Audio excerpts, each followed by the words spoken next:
there's something on my heart of entering the rest, entering what God has for us. We know that God is doing a new thing all over the world. And there's something that's springing forth, even in our ministry. There's something fresh, there's something new that God is doing. Okay. So what God wants to do is He wants to release His power into the world through you. He wants to duplicate or replicate His Son. Now, let me put it in more accurate words. He wants to reveal Himself through you. He who dwells in you wants to reveal Himself through you. You died.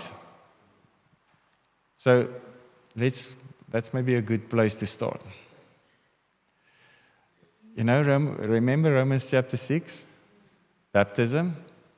Do you know that when you were baptized into Christ, you were baptized into His death? And those who died with Him will also live with Him. So as He was raised from the dead, your new identity was raised from the dead. When you were baptized into His death, and you share His resurrection life. So Galatians chapter 2 verse 20 says, I've been crucified. So you've been crucified and you've been buried. And you've been raised. So you've been co-crucified, you've been co-buried, and you've been co-raised. And then Ephesians chapter 2 says we are seated with Christ in heavenly places. That means after the ascension, Him being with the Father means you are in Him with the Father. You are one with the ascended Christ. Right? Which means that your identity is much more than you know. Much more than you know. What is inside you is much greater, much more powerful, much more intense than you know. Okay? So it's time to know. It's time to find out what is dwelling inside you. It's time to find out what are all the mysteries, what is all of the revelation, all the glory, all the power, all the stuff that God has laid up and kept in store for you. You are capable of much more than you would readily want to believe about yourself. Okay? And I can prove it. If we get someone rolling in here with a wheelchair, and I pick randomly someone, say, come raise him up from the wheelchair, what would be your response? Okay? Yes, let's go. Thank you, Jesus. And you pull the person up, or would you be a little bit, I don't know, how does this work? You know, it's like, okay. That doesn't mean the power is not inside you. That power is inside you because Christ is inside you. That ability is inside you because Christ is inside you. The question is, are you willing to believe who He is inside you? Are you willing to believe Him when He tells you that it is Him who is living inside you? So getting to know Christ is finding out who you are. So I want to make this clear. It's not you being like Jesus. It's you disappearing in Jesus and Jesus being seen in you. One. So there's a lot of thoughts in you that's just Him thinking. And you think you are, pushing the boundaries by imagining stuff. It's just His everyday thoughts. He will just think something and it will blow your mind. Let Him. Let Him expand your thinking. Let Him broaden your horizons of what is possible. Because what you believe, not what He believes, what you believe will determine how much will be released into the earth. So it's an intentional thing to believe what He is revealing from the inside. So He's called I Am. Right? So I know who I am if I know I am. So, when Moses was there at the burning bush, there's this bush that's burning and it's talking to him. It says, take off your shoes. You're on holy ground. And he sent him and he says, but who shall I say who sent me? He says, I am that I am. I am that I am. I sent you. And later God reveals himself through the redemptive names. I am the Lord that heals you. I am the Lord your provider. I am the Lord your banner, etc. I am, and he reveals aspects of himself. Okay? But when Jesus came, he revealed the Father. John 1 verse 18. He says, no one has ever seen the Father, but the Son has come to reveal him. In John 14, he says, if you have seen me, you have seen the Father. So Jesus had no identity outside of the Father's identity. He had no concept of who he is outside of who the Father is. He says, I do nothing of my own accord. I have no desire to reveal anything apart from the Father. So, Philip, if you've seen me, you've seen the Father. Okay? John chapter 14. So in 1 Corinthians 15, Paul writes, and he says, I am that I am by the grace of God. Okay? The same Christ, the same Spirit, the Creator God that revealed himself to Moses, the same one that revealed himself in the desert and when they went into Israel, into the promised land, to the Jews, he revealed himself through the redemptive names. The same one that revealed the Father when Jesus walked in his flesh in the earth. The same one is now in you. You literally are the dwelling place of God. You literally are the house of God. You are the temple of the Holy Spirit. And a temple is a place where heaven and earth meets. So you consist of three parts. So you are spirit and soul and body at the same time. James says the body without the spirit is dead. So if you take away one of the parts, if you take away the soul, someone's spirit is alive, his body is alive, but he's lying there and the machine is going, but there's no contact, there's nothing. Okay? So if you take away one of the components, it doesn't work. You are spirit, soul, body at the same time.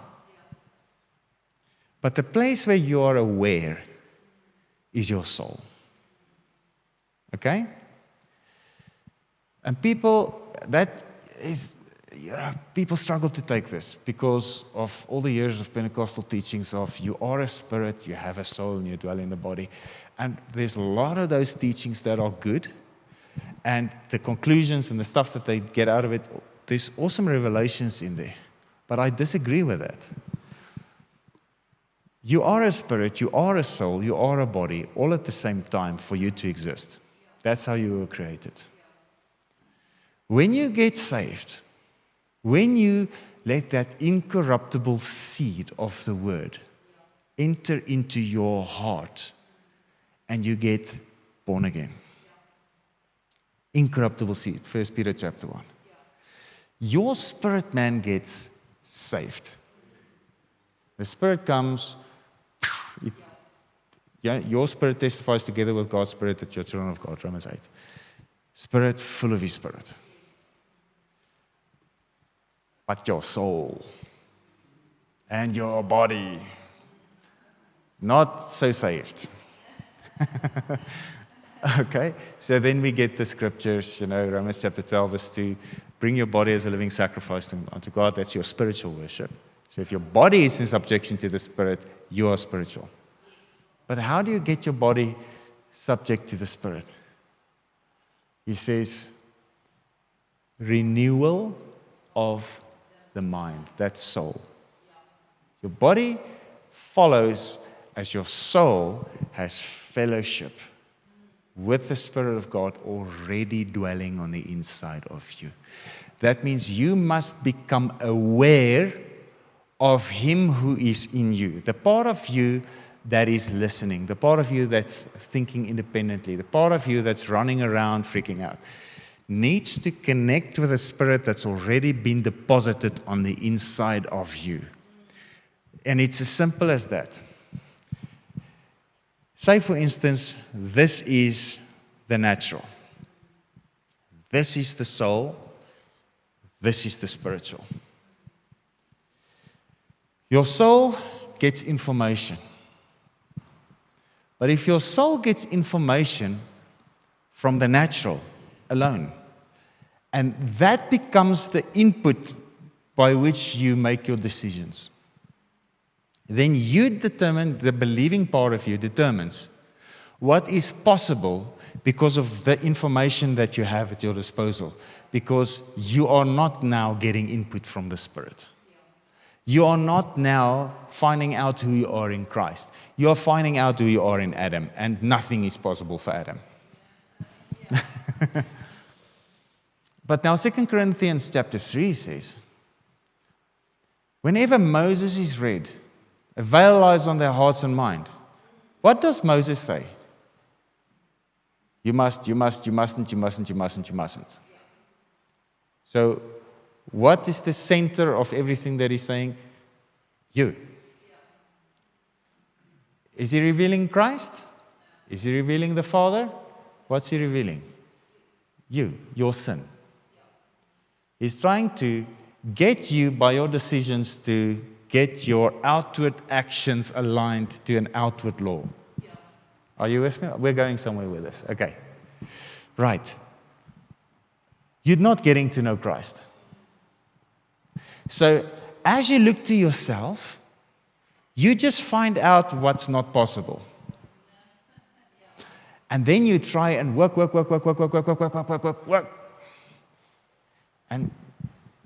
0.00001 becomes half possible.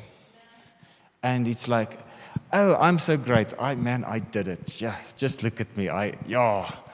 And then the next time you don't get it right and you condemn yourself. Oh, I am so evil. I am so wicked. Oh, my goodness. So if you've ever fallen into that trap, you try to obey the law, and then one day you think, hey, man, I'm getting it right.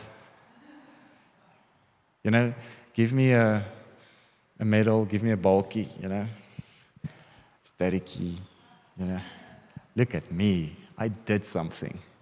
Okay? God forgives you for your very best efforts. He forgives you freely. That day where you thought everything you did so well, man, everything is just fantastic. Today you're just shining like a star. God forgives you freely. Everything that flows out of you trying to be like Him by looking at yourself. Okay? Don't worry, you're forgiven. Okay. So, your worst, I want to help you. You are infinitely worse than you think.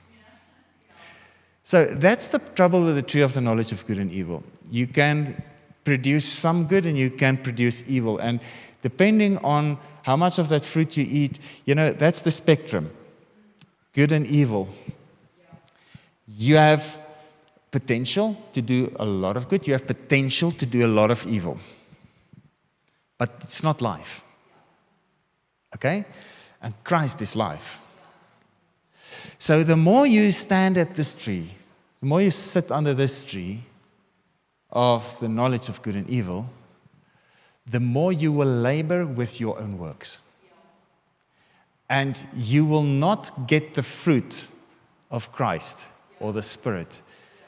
You will just produce what that tree enables you to produce, because your conscious part, your believing part, believes that you can only access the blessing that you are after by getting this knowledge and working until you achieve it.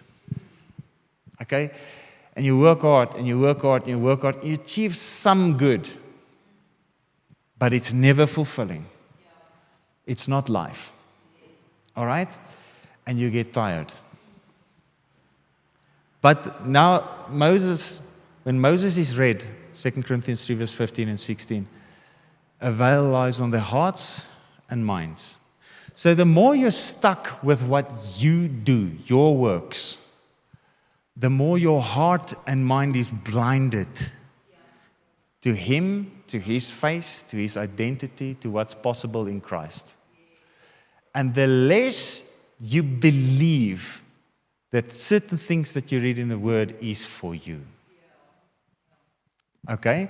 So the problem is not whether it's possible. The problem is, what have your heart been exposed to? Have your heart been exposed to a mirror that shows you yourself, or a mirror that shows you Christ? Okay? So this one, your works, but this one is His works. All right? We'll get to Hebrews 4 now. Okay. So, now he says, 2 Corinthians 3, verse 16, whenever a person turns in repentance to the Lord. Verse 16 or 17. Whenever a person turns in repentance to the Lord, the veil is stripped off and taken away. But he says the Lord is the Spirit. So you have to turn away from all your knowledge in which you are the center. You are the hero in your story, okay? You need to turn away from that belief system. Your heart needs to turn to the Lord, who is the Spirit. And only when you turn your heart, your believing part, your soul, to the Spirit of God, the veil is removed and He reveals Himself to you by the Spirit through language which is from the Spirit. But now remember, your spirit's already saved. So what happens? Your heart awakens to who Christ is, that already came to dwell in you when you said yes to Jesus. I want to make a very clear distinction here. Not, you haven't been there forever. You did not exist before, and now you remember who you were in Christ before creation. That's a false doctrine. It's not true.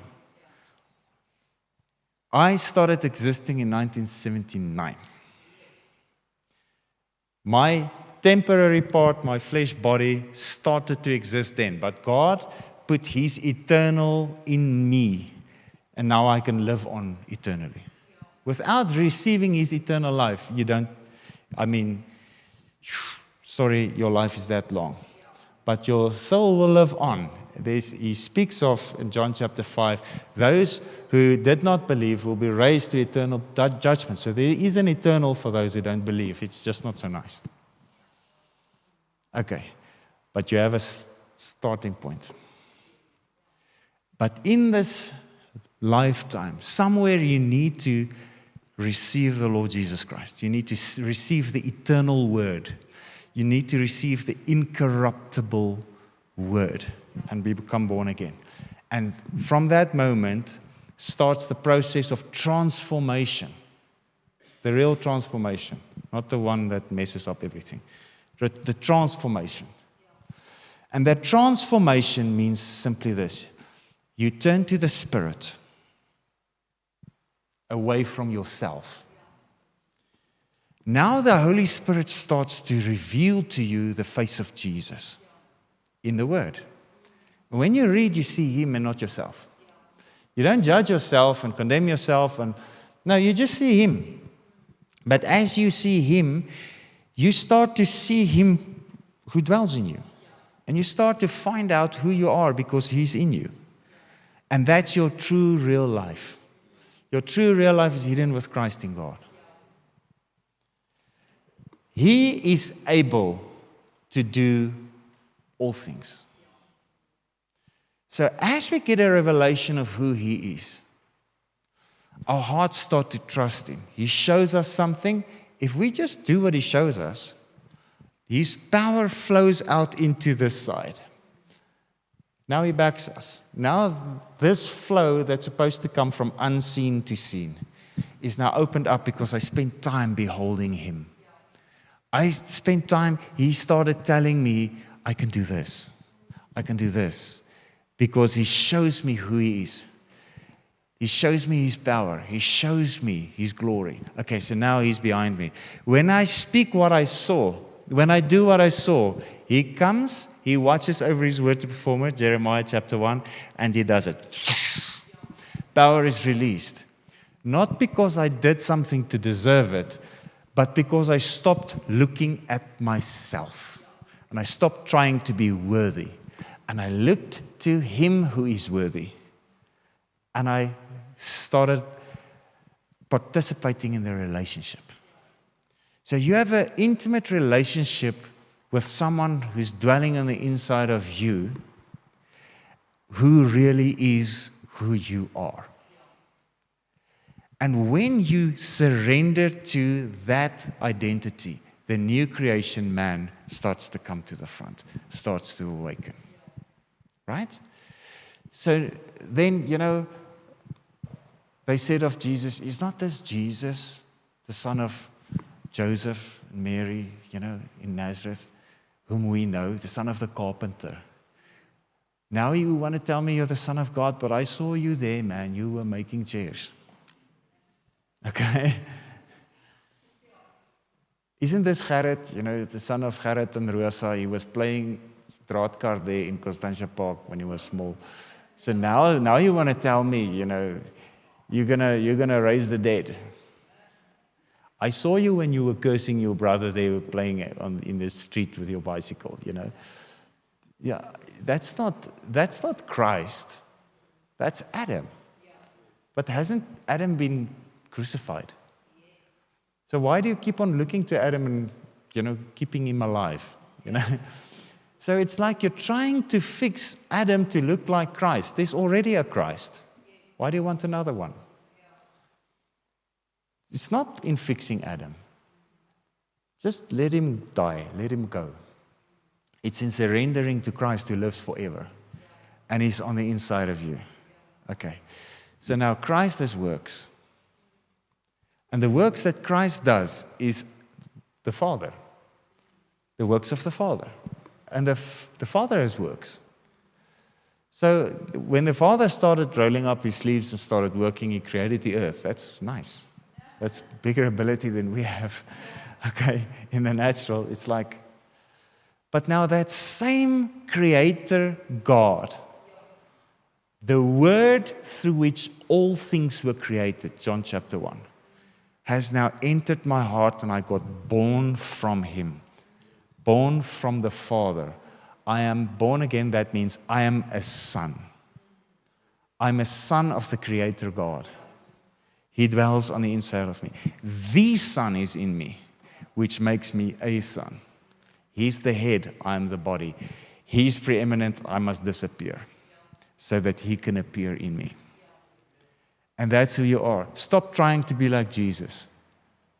What would Jesus do?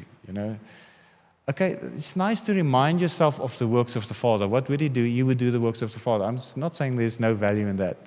That's great, but with the right perspective. It's not me trying to heal the sick so that I can look like Jesus. There's a lot of people that went astray because they wanted to be another Jesus. Cult vibes. Weird stuff. And the outflow of that's always death. Every time. Okay. All right, so Hebrews chapter 4.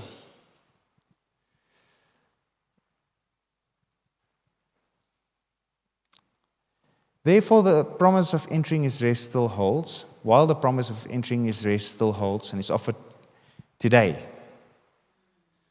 So I want you to just take that in, today. There's a today. It's new, it's fresh. You will not miss it. You have not missed it. It's now. So wake up to what's coming to you now. It's not time to live in regret. It's not time to think of the past. He's revealing Himself to you today. Let us be afraid to distrust it, lest any of you should think he has come too late and has come short of reaching it. So don't distrust what the Spirit is revealing to you today from the very core of the identity of God. He wants to dwell in you and animate you. To such an extent, that it's not Gerrit that's there, it's Christ that's there. When people see it, we don't see Gerrit anymore. He's gone. Just see Jesus. Okay? That's obedience. Okay. Verse 2. Indeed, we have had the glad tidings, the gospel of God, proclaimed to us just as truly as they, the Israelites of old, did when the good news of deliverance from bondage came to them. So they heard the good news, you're going out of Egypt as slaves, you're going with all their gold. And they went through the Red Sea and said, you're going into your promised land. Okay, so they went through the Red Sea into the desert. But they did not believe. But the message they heard did not benefit them because it was not mixed with faith. So that believing part of you, to step into the transformation part, the manifestation part, where we start to see what is the unseen stuff, the treasures and the wonderful things that Christ has placed on the inside of you. You need to believe it first. Okay, so the Israelites, it did not benefit the message. They did not benefit them because they didn't believe it. It wasn't mixed with faith. So they went out of Egypt with all the gold and they built a calf with the gold and they started worshiping it. Hallelujah. It's like, and Moses was this great, wonderful high priest. God said, man, let me just smash them all and we'll start a new nation with you. He says, no, you can't, God, because you revealed yourself to me. And you said, you're merciful and gracious and slow to anger and rich in love. Sorry, you can't, you're merciful. He says, okay, I will not kill them. But they tested God and they resisted God. There's this false narrative of humility. Oh, I can't do it. Little old me, I can't do it. Hey, don't resist God. When He tells you you can heal the sick and raise the dead, don't tell Him you can't. That's not humility. Do you get what I'm trying to say to you? We must somewhere leave the Adamic old shell behind. You don't have to cling to it. It's not who you are. It's not your identity. You need to shed it. You know, like a snake shedding its outer skin thing. It's limiting. It can't do anything for you. It can't grow with you. You need to shed it and, okay, not become a bigger snake. It's like, but take some crustacean or something, you know. So just leave the limiting skin thing behind. Leave the Adamic thing behind. And let the true identity of Christ come out. All right. That means you will have to abandon yourself and trust Him fully. That means you'll have to abandon what you thought your life was about, your dreams, your hopes, your ambitions, your things. What He has for you is so much better, so much greater, so much higher. So this rewires everything about you. It rewires your decision making. It rewires what you aim at. What I'm telling you now is not something to be taken lightly. This is something that will, if you really take it seriously, it will shake up your world like nothing else. But the benefit is glory. The benefit is life manifested in you. Not you sitting here waiting to die and go to heaven.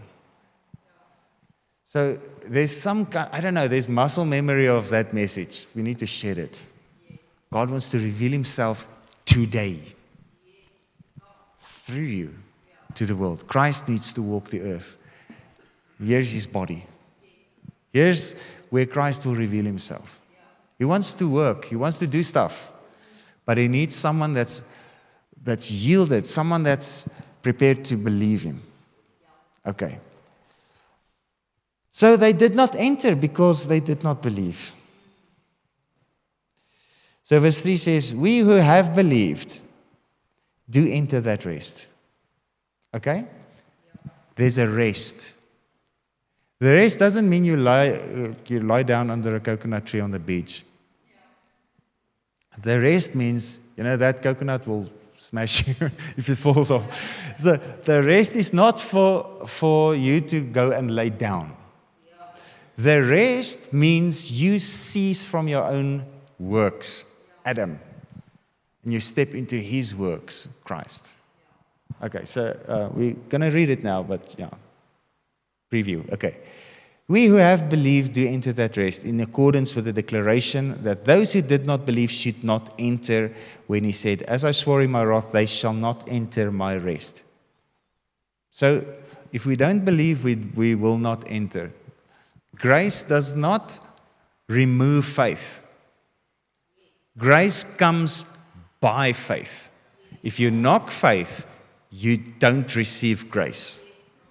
The moment you remove faith from the equation, you remove grace from the equation. Because of, there's teachings and teachings. People who don't read the book of John. And people saying, God is so good and the grace is so much that you don't even have to believe you'll be saved. One crowd. Other crowd. You are saved already. Before you were even born, you were saved. Since the cross, everyone's saved. Oh, is it? Tell that to Iran. Tell that to the people suffering under Hezbollah and under Hamas and the people being decapitated by ISIS. Oh, no, they're saved. Listen, you got to believe. God swore in his wrath that those who do not believe will not enter his rest. And you can put there, will not enter his works. They will not enter the Christ life whereby they can live a life of power flowing from the Spirit. You have to believe it. You have to take it into your belief system. You have to allow him to transform you by rewiring your thinking, changing your belief system. And this he said, although his works had been completed and prepared and awaiting for all who would believe from the foundation of the world. Not the foundation of the earth, the foundation of the world. Other teaching. Okay. There's works prepared for you. Those works are the works of Christ.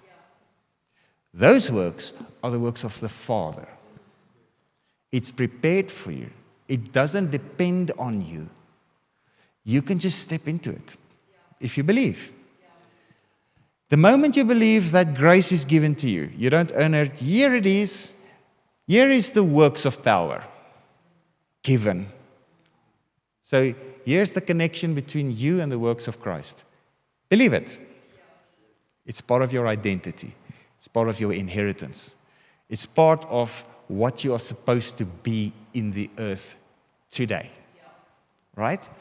And when you believe it and give heed to it, I'm doing a new thing. Do you not know it? Do you not perceive it? Now it springs forth. Do you not give heed to it? Okay, so somewhere we need to hear something and somewhere we need to express something. So the moment you believe it, the moment you realize, but hey, Christ is in me and he wants to heal that sick person, then all your excuses vanish. Yeah, but what if they don't get healed? Well, that's unbelief. Yes, but I don't want to give them false hope. Are you saying Christ is false hope? Is it then Christ? Are you born again? So all the excuses that people who live by fear use to quench the Spirit in churches and in outreaches, just so you don't look bad. Listen, if they don't get healed, lay hands on the next one. They will get healed. And if they don't get healed, lay hands on the next one. And they will get healed. So I don't lay hands on someone because the previous guy got healed. I lay hands on someone because Jesus said these signs will follow them that believe. They will lay their hands on the sick and they will recover. My identity is I'm part of them that believe. That means I must lay hands on the sick. That means they will recover. The power will flow and they will recover. Don't think more than that. Just hear from him and do it. And behold him. Spend time beholding him. Spend time praying in tongues. Spend time in the word. Behold. Look to him. Okay, so just to insert something of 2 Corinthians 3. We behold him, verse 18, in the word as in a glass. And we see the glory of the Lord revealed in the face of Jesus. And we are transformed in ever-increasing glory, ever-increasing splendor, from glory to glory. First glory, Adam, Moses, fading glory, temporary. All flesh is like grass, it fades, flower drops off. The glory of man is like the flower of grass. Okay. Christ, abiding, ever-increasing glory. So the more you look, the more people see Christ in you. So you can look at the glass. If you look at the surface reflection, you see yourself. Okay? Same Bible. If you look for yourself, you'll see it. Surface reflection. But if you look deeper into the glass, and you look at what's behind, you see the face of Christ. I've shared this before, but I want to quickly throw it in. Some years ago, we were staying here in Queenswood, renting a house in Queenswood. There were these big stack doors that open up. And the doors were closed. And I was sitting in the garden on a garden chair with Ruben, my son, on my lap. And we were just, sitting under the tree. And I looked at the doors and I saw Ruben sitting on my lap. And I waved at him, hello. But he didn't wave back because Lene started walking towards the door and he was looking at Lene through the glass. He saw her and he didn't see us in the reflection. And then to me, I thought, wow, that's a great illustration of this. You can see yourself in the surface reflection if you look at it, but if you just change your attention and look deeper, you see a different face. You see a completely different context. You see a completely different message. But to you, it's a complete mystery if you keep on looking at the surface reflection. But the more you look deeper and the closer you come to that window and look deeper, the more you will see what revealed of the stuff that's inside, that's in the mystery. Okay. All right, so we are changed from glory to glory, from Moses to Christ, from darkness to light, because this glory already faded. Okay. So God wants his glory to be revealed. Remember Matthew chapter 5? You are a city on a hill, cannot be hidden. But he says, no one lights up a lamp and puts it under a peg measure, but puts it on a lampstand to give light to all in the house. Okay, then back in Matthew 5, he says, you are the light of the world. He didn't say strive to be the light of the world. He said, you are the light of the world. So where are the world going to see the light? In you. He was talking to the Jews. Here comes Jesus fulfilling that scripture. John 8 and John 9, he says, I am the light of the world. All right? And then he says in Matthew 5, he says, let your light so shine that men may see your good works. So there's works of light and there's works of darkness. There's works of life and there's dead works. So Hebrews 9, verse 13 and 14, if the blood of goats and bulls, work. Moses, Adam. Blood of goats and bulls can cleanse the body of the worshiper for a time, how much more shall the blood of Christ cleanse our consciences from dead works and lifeless observances? So the dead works and the lifeless observances is everything that you can do here. Obeying the law and sinning. Because Romans chapter 14 says that which is without faith is sin. Which is not of faith is sin. So that's why I'm telling you, you think you're doing good in this area. Listen, if it's not of faith, it's sin. So, but you're forgiven. Everything flowing out of faith does not originate from you. It originates from the Father, and it's revealed to you through Jesus Christ, and it's executed by the Holy Spirit. You're just the conduit, but let it flow. All right. So there's good works that's prepared for you. We do enter that rest. In a certain place, he said this about the seventh day, and God rested on the seventh day from all his works. And they forfeited their part in it. For in this passage he said, they shall not enter my rest. Seeing then that the promise remains over from past times for some to enter that rest, and that those who formerly were given the good news about it and the opportunity failed to appropriate it and did not enter because of disobedience. So they did not enter into the works of Christ, the works of the Father, because they refused to believe it. Again, he sets a definite day anew today and gives another opportunity of securing that rest, saying through David, after so long a time, in the words already quoted, today if you would hear his voice, and when you hear it, do not harden your hearts. The hardening of the hearts can sound so eloquent. Oh, I'm not offended. It's just, it's not my ministry. I'm not anointed for that. Well, here's some good news. In this time forward, God is going to use you in things that you never thought. He's going to expand your repertoire. He's going to do things to you that you never thought. If you haven't prophesied, you're going to prophesy. Yeah.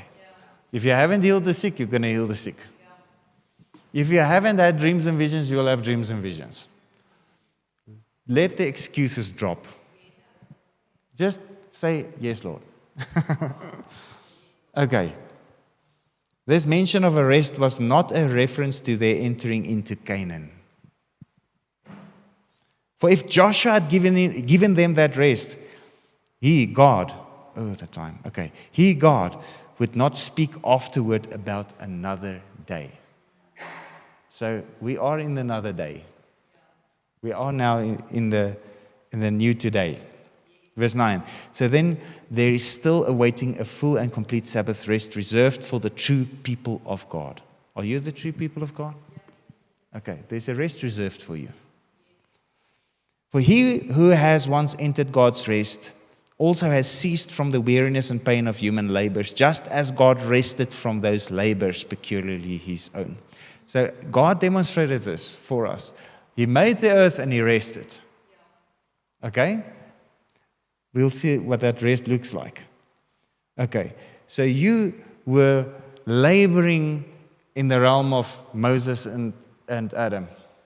It's time to rest from it and enter into something else. Let us therefore be zealous and exert ourselves and strive diligently to enter that rest. So it doesn't mean you're going to do nothing. It's not a passive grace. You're going to strive, but you're not going to strive to be like Jesus. You're going to strive to rest. You're going to strive to let him live through you. So what's that going to look like? Behold him. Pray in tongues. With other words, let that river flow through you. Let the Spirit that's going to do works through you just manifest in you, flow through you. Let him pray through you. He knows what to pray. You don't even have to know what to pray. Just pray. Just pray in tongues. Pray in the Spirit.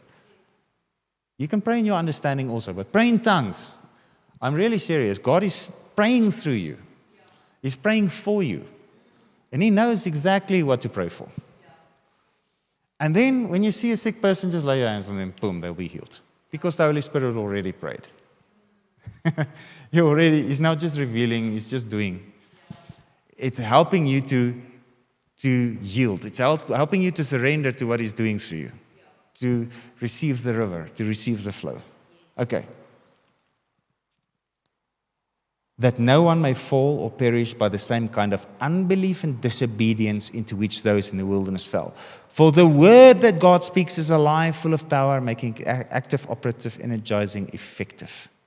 It is sharper than any two-edged sword, penetrating to the dividing line of the breath, the soul, and the immortal spirit, and of the joints and marrow, of the deepest parts of our nature, exposing, sifting, analyzing, judging the very thoughts and purposes of the heart.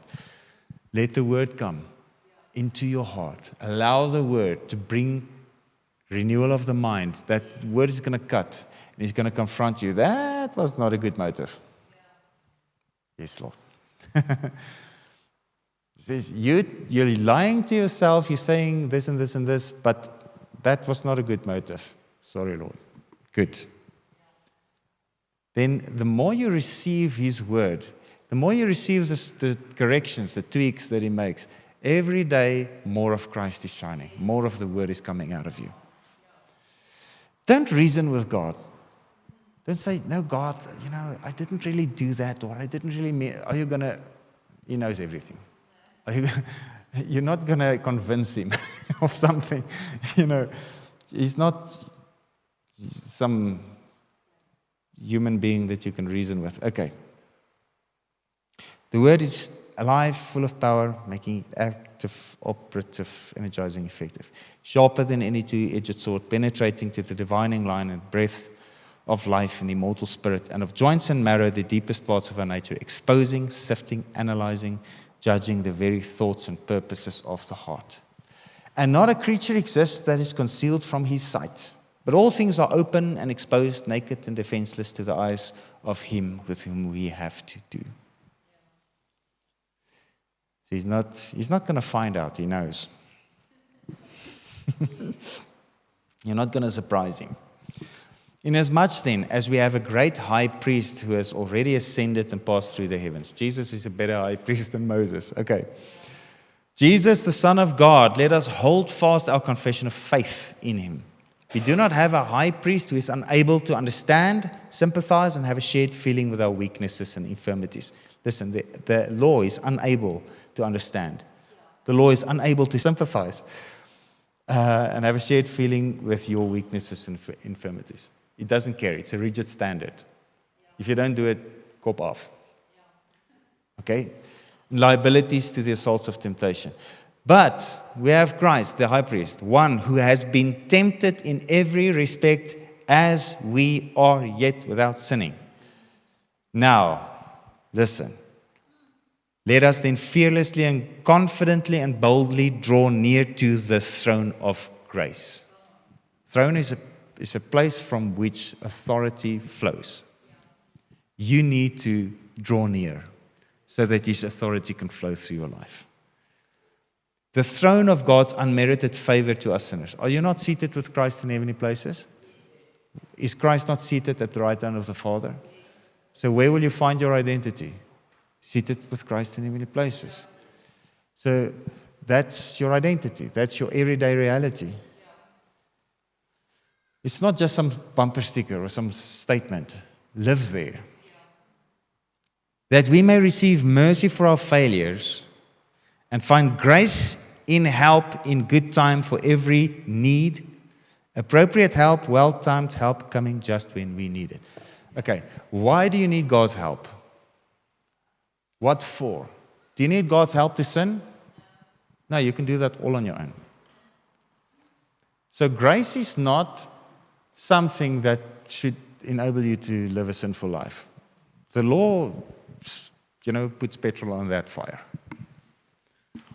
Grace is God's help to do what you cannot. Grace comes to you and it feels from the inside the works that only God can do. Grace is the power of God expressed. Grace is Christ living in you, doing things that Christ does by the Father. We are one with Him, and He lives in us, and He lives through us. Which means entering the rest means you're going to get very busy. Entering the rest means you're not going to be tired. You know? It's like mount up with wings as eagles. You will run and not get weary. You'll walk and not get faint. Teach me, Lord, to wait. Wait upon the Lord. Renew your strength. Behold Him. Spend time with Him. There comes a supernatural energy, supernatural strength, which causes you to do His works. It's Him doing it, so it doesn't tire you out. It refreshes you. People say, you know, if you're under the anointing all the time, you're going to blow a fuse. No, you're going to be refreshed if you're under the anointing all the time. If you're going to be doing the works of God, you're going to be resting all the time. That resting doesn't mean beach. Donkey, tight. Resting means entering into His works. So Jesus healed the man that was at the bath of Bethesda. Right? He just said, rise up, take your bed and walk. Let's just pick it up in verse 10. So the Jews kept saying to the man who had been healed, it is the Sabbath. Sabbath is a rest day. That's what we've been talking about, Hebrews 4. And you have no right to pick up your bed. It's not lawful. So see their interpretation of rest. You must rest. And everyone, did I rest? Did I walk too far? You know? He answered them, the man who healed me and gave me back my strength, he himself said to me, pick up your bed and walk. And they asked him, who is this man who told you pick up your bed and walk? Now the invalid who had been healed did not know who it was, for Jesus had quietly gone away, passed on unnoticed, since there was a crowd in the place. Afterward, when Jesus found him in the temple, he said to him, see, you are well. Stop sinning or something worse may happen to you. The man went away and told the Jews that it was Jesus who had made him well. For this reason, the Jews began to persecute, annoy, and torment Jesus and sought to kill him. So they would kill someone on the Sabbath who told someone to carry a bed. Wow, they're resting right now. I mean, because he was doing these things on the Sabbath. Verse 17, but Jesus answered them, my Father has rested on the beach. No, my Father has worked even until now. He has never ceased working. He is still working. And I too must be at divine work. Sabbath. This made the Jews more determined than ever to kill him. So who got offended with the message? The law crowd. To do away with him. Because he was not only breaking or weakening and violating the Sabbath, but he actually was speaking of God as being in a special sense his own Father. That's what I'm teaching you. He is in a special sense your Father. You are born from the Father. That's your identity. That's the point. Okay, so what we're saying is unlawful.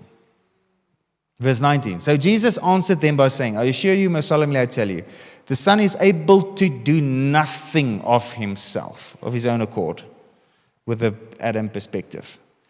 But he is able to do only what he sees the Father doing. For whatever the Father does is what the Son does in the same way, in his turn. Are you a son? Okay, so we can start doing what the Father does. The Father dearly loves the Son and discloses to him everything that he himself does.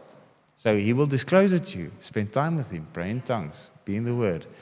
Let your heart rest. And he will disclose to him greater things yet than these, so that you may marvel and be full of wonder and astonishment. Just as the Father raises up the dead and gives them life, even so the Son also gives life to whomever he wills, and he is pleased to give it. He's giving you life. There will be life flowing through you as you do what the Father does. Enter into the works of the Father.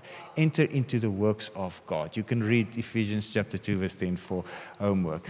It's works that's prearranged ahead of time for you so that you can step into them and do them. That's the rest. You're not going to rest by doing less. You're going to rest by doing what Christ is doing. Okay? You're not going to rest by saying less. You're going to rest by saying what God is saying. Because then that river flows. Then the joy comes. Then the peace comes. Then you are refreshed because you're in the river. All right? Step into the new thing that God is doing. Don't resist the grace. The river of grace is full of life. The river of grace will cause you to do works that's impossible for mankind. Because you are a son and you can do what your Father is doing. Amen. Thank you, Jesus. We just pray, let that river flow, Jesus. We want to see more of you and we want to surrender to you in Jesus' name. Amen. All right, so everyone who has pain or sickness who wants prayer, please come to the front. The leaders will be here ministering to you. And thank you for listening. It's your breath in our lungs, so we pour out our praise. We pour out our praise. It's your breath in our lungs, so we pour out our praise. We pour out our praise. It's your breath in our lungs, so we pour out our praise. We pour out our praise. It's your breath in our lungs, so